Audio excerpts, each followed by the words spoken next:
All right, in today's lesson, we're going to be using the function notation, but we're also going to draw a relationship between the notation format and a coordinate plane.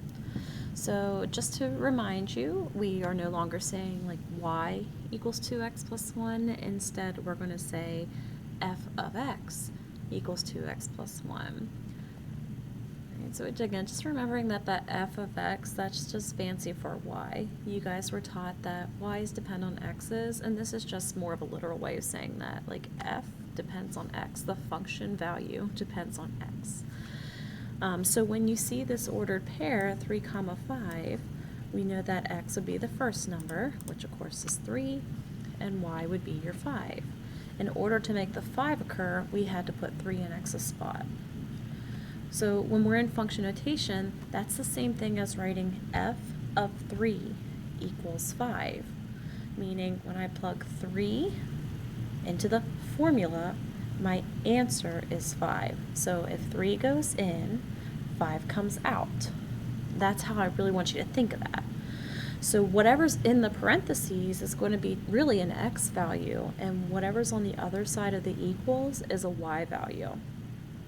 So what I have here are ordered pairs that are currently written in function notation.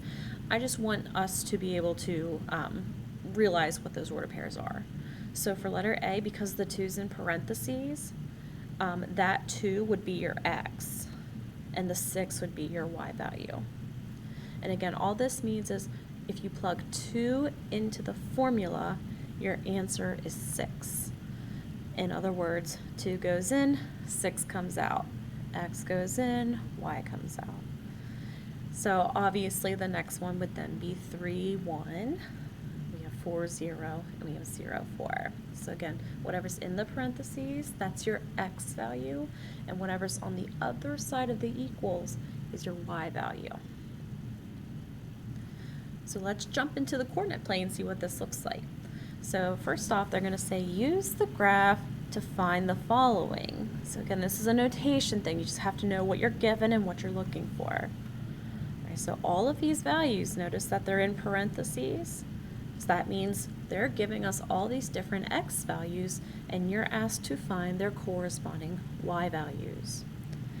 So the way we're going to handle this is for letter A, we're going to go to -2 on the x-axis because it's an x value.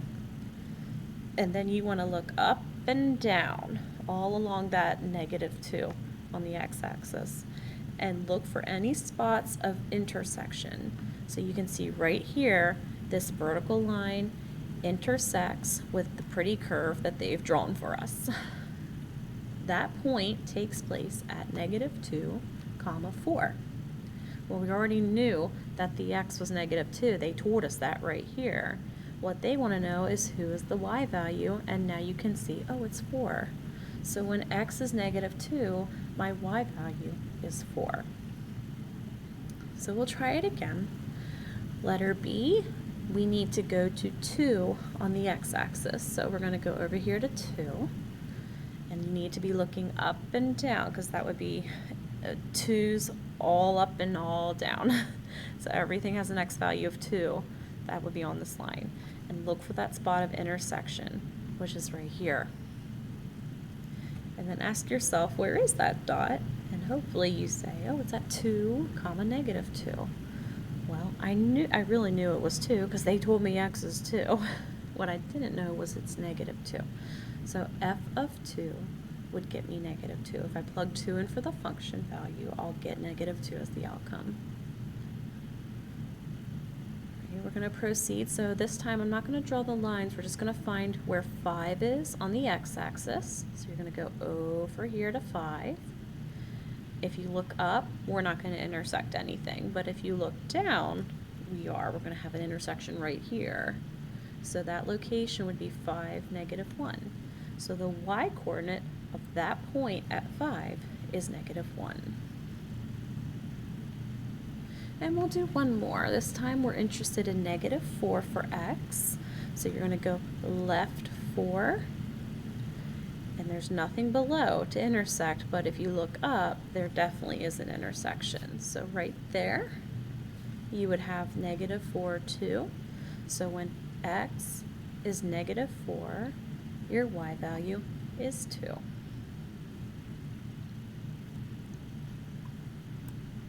right, now this one's going to be more tricky, and here's why. You notice that it says find x if f of x equals 4. And remember earlier, we said f of x is really the same thing as y. Okay? So what's going on is they have given us y values, and this time they want us to find x. It's opposite of what it was before. So you know how before we went either left or right, and then we went up or down? Well, now it's backwards. We're going to go up or down, and then side to side, and look for those intersections. So an easy way to do it is realize first off, this is a y value, so you want to go to 4 on the y axis. Then you want to draw a line side to side. So this line has a height of 4 at all times, and then look for any intersections. So you can see right here that we have one intersection. And the point of intersection is -2, 4. Well, we already knew about the 4. They told you the y is going to be 4. What we needed was the x value, so that's going to be -2. Now you're welcome to just write -2. You can write x equals -2. You could also write it in function notation form, meaning if I put -2 into the formula, I'll get 4 out. Or if I go left 2 and up 4, I'll be at that dot. So you can use any of these ways to write your answer. Most kids will go with the top one, so that's what I'm going to do for this video. All right, let's try it again. So we'll clear that up. Letter B, find x if your outcome is -1. So we want to go to -1 on the y-axis. And then we look side to side. Now this time there are 2 intersections, aren't there? So we're going to have 2 answers to this problem. And you're going to have to estimate where you think those dots are. So maybe that one is like maybe a half. It looks like a half a space. And then -1. This one, it's really close to 5. So we'll just go ahead and say it's 5. So my 2 x values would be a half and 5. So it's very common when you're doing functions to get 2 answers for these problems. Remember how we said to be a function, you can't have a cheating x? Well, these are y's, so y's are allowed to cheat. Again, if you go back, you can see the x's are being honest, it's the y that's being a cheater. So if you're finding x values, don't be surprised if you have more than one answer. You might have a cheating y. All right, letter C, we're going to go down 2. We're going to look left and right, and there's only one spot of intersection. So it looks like that spot is at 2, -2. We already have the -2. We needed the 2. That would be your missing x value, so x would have to be 2. We'll try 3 more here and see if that kind of helps solidify it a little bit. So this time I want my y value to be 2, which means I have to go up 2 and look for any intersections, and you're going to have, again, 2 of these. One right here and one right here.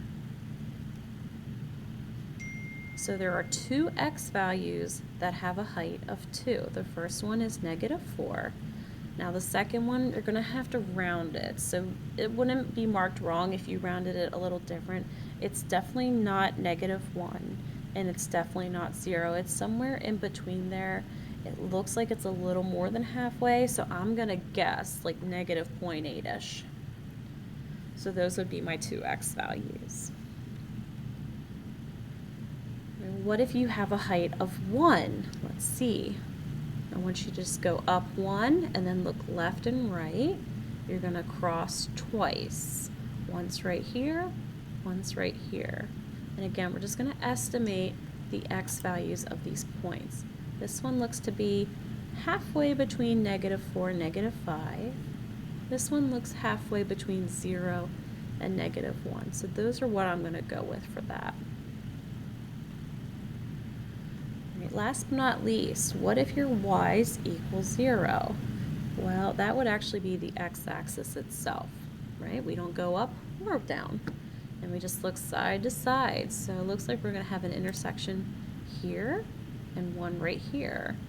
And you tell me the x values, or the first number of that intersection. So we have a -5 and we have a 0. So in our next video, we're going to go ahead and take what we just learned, but we're going to apply it to a big, scary word problem.